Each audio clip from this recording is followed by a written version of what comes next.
The ship of Theseus paradox. Imagine your favorite bicycle. Piece by piece, every tire, bolt, and pedal gets replaced. Is it still your bicycle? Welcome to the ship of Theseus paradox, a thought experiment from ancient Greece. Plutarch first described the story of Theseus's ship, painstakingly preserved by replacing each wooden plank. After enough swaps, philosophers wondered, is it still the same ship, or is identity just a story we tell ourselves? This quirky paradox isn't just for ancient mariners or philosophers wearing togas. It's a question that stumped everyone from Thomas Hobbes, who added, "What if you built a new ship out of the old planks?" to modern thinkers pondering whether a rebuilt and upgraded classic car is still that car. Is identity about continuous change, or does something deeper linger beneath the varnish? Even your own body's constantly replacing cells.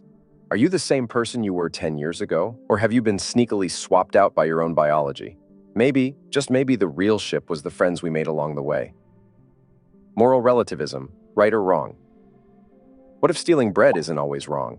That's the spicy heart of moral relativism, the theory that what's right or wrong isn't set by universal law, but shaped by cultural, social, or individual perspectives. Proponents like Ruth Benedict argued that morality differs in every society and is a convenient term for socially approved habits. So, are all moralities created equal? Or is this just a philosophical cop-out to avoid hard conversations at dinner parties? Throughout history, societies have clashed, sometimes dramatically, over practices like cannibalism, polygamy, or even simple gestures. Like which hand is polite to eat with? Is there any objective code, or are we all just winging it? Critics worry relativism opens the door to anything goes, but defenders say it fosters empathy and cultural humility. So next time you grimace at pineapple on pizza, just remember, somewhere a philosopher's writing a treatise on the ethics of toppings. The simulation hypothesis. Are we in a matrix? Plug in, folks, because the simulation hypothesis says our reality could be as artificial as a Hollywood blockbuster. The idea isn't new. Descartes famously doubted all his senses, wondering how he could trust anything. But it was Oxford philosopher Nick Bostrom in 2003 who posited, with a disturbingly straight face, that advanced civilizations might create simulated realities, and we could be living in one.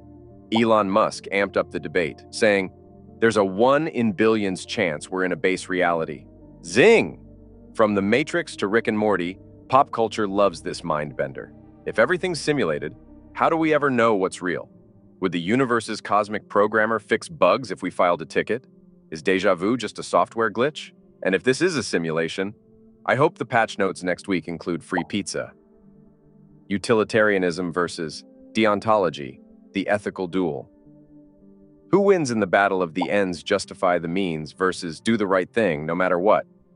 That's the centuries-old fight between utilitarianism and deontology.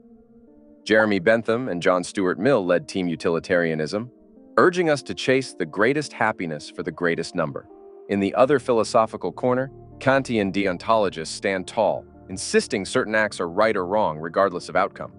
Think of Kant's famous directive, act only according to that maxim whereby you can at the same time will that it should become a universal law. So, if lying saves lives, is it good or bad? Is pulling the lever on a runaway trolley a statistical problem or a moral nightmare? No wonder these theories still ignite freshman debates and late-night existential crises. For the practical, utilitarianism sounds handy, but for purists, deontology brings comfort, like philosophical comfort food, minus the calories. Existentialism, embracing absurdity. Life has no inherent meaning? Cue the existential panic. Or, according to existentialism, cue the celebration. Champion thinkers like Jean-Paul Sartre, Simone de Beauvoir, and Albert Camus, who reportedly preferred coffee over absurdity, believed life's lack of built-in meaning is freeing. As Camus wrote, "The struggle itself toward the heights is enough to fill a man's heart." Emerging in 19th and 20th century Europe, existentialism asks, if the world is absurd, can we find meaning anyway? Instead of crawling back under the covers, existentialists advocate authenticity, personal responsibility, and, above all, choice. So, when life hands you lemons, don't just make lemonade. Ask yourself if lemons have meaning, or if you're free to open a lemonade stand, write poetry, or, well, throw them in a lake. Absurdity is liberating, if you dare to embrace it. Solipsism. Could you be the only one? What if you're the only real mind in the universe? And everyone else is cleverly programmed background noise? That's solipsism, the ultimate philosophical ego trip.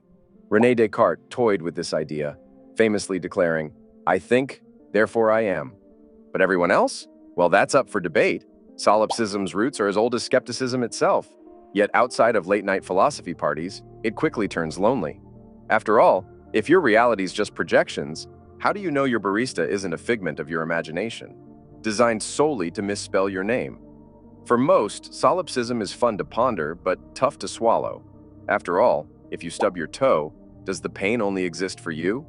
Or is the universe just playing a practical joke? The trolley problem, choices that haunt. Picture this: a runaway trolley, 5 oblivious workers ahead. There's a lever near you. Pull it, and you divert the trolley to a different track where one worker stands. What's the right thing to do? Welcome to the trolley problem, a classic 20th century ethics riddle originally introduced by philosopher Philip Foot. It spawned endless variations, ethical thought experiments, and, let's be honest, more armchair debates than TikTok could ever handle. Should saving many justify sacrificing one? Is action worse than inaction? Judith Jarvis Thomson expanded the debate.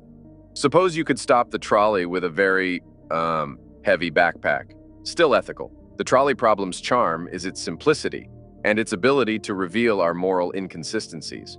It's a philosophical Rorschach test. After all, who knew a runaway train could cause so many sleepless nights? Nihilism, the meaning of meaninglessness. Nihilism, a philosophy with real mood.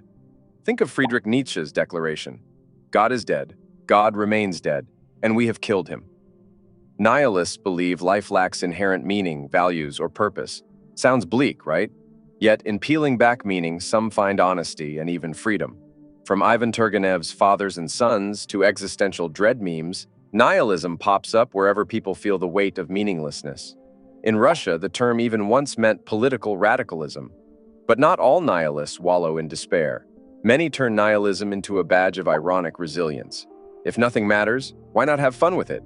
Embrace the cosmic joke, decorate your void with sparkles, and remember, we're all just stardust, slightly rearranged.